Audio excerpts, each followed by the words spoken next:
A few years ago, me and some friends hiked up a creek until we found a suitable camping spot. We just pitched up on a sandbar we found with a nice fishing hole next to it. Later that day we hiked up the creek a bit more and found an abandoned partially built house.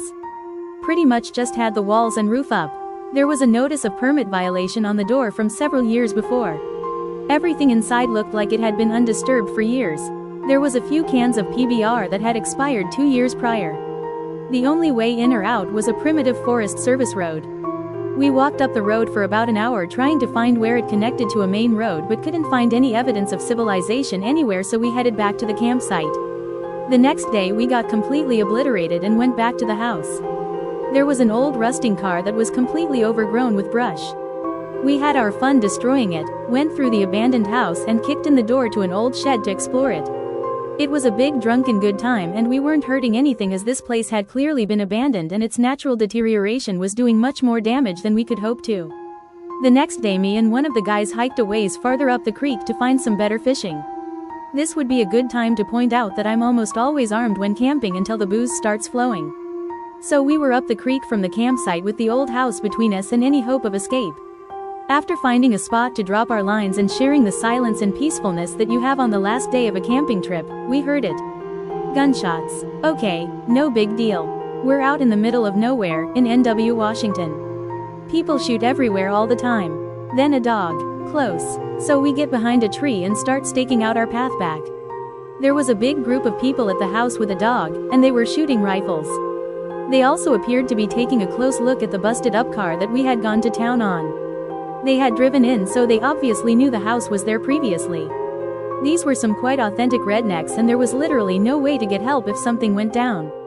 We had hiked up the river for a couple hours, no cell reception, no one in earshot to call out to. I had my pistol on me, and I'm one hell of a shot with it, but if these guys did want to fuck with us, it was my 8-round mag of .45s versus several of them with rifles. So we got on our hands and knees and slowly worked our way through some blackberry vines, trying not to make enough noise to alert their dog. At one point in the vines the dog heard something and started barking in our direction. I saw a rifle pointed our way while the dog was barking, but the brambles were thick enough that they couldn't see us. We barely made it back to the campsite without being seen. We immediately started packing up to the sounds of them shooting and loudly yelling. It was pretty terrifying, and at several points I thought we were going to be seen and have to go toe-to-toe with a bunch of rednecks with guns asking why we were on their property and why their stuff was all fucked up. Lesson learned. No matter how abandoned something looks, just leave it the fuck alone. Okay, so, when I was younger my dad moved in with his girlfriend. His girlfriend had an older daughter. I was 7 and she was 14. Apparently, not only was my dad's girlfriend crazy, but her boyfriend was a maniac who broke out of jail. I do remember that my dad's girlfriend had a restraining order out on him.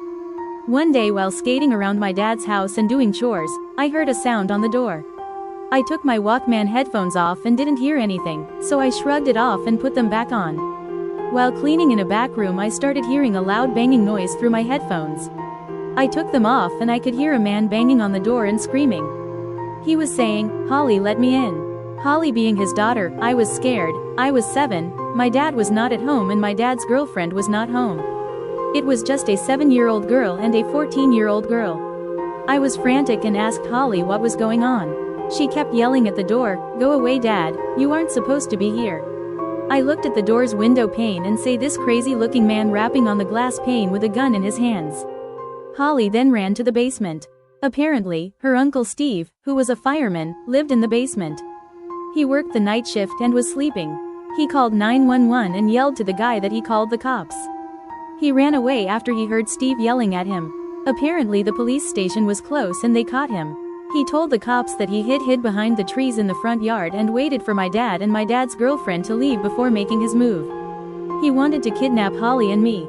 He learned that my dad was dating his former girlfriend and it sent him into a rage.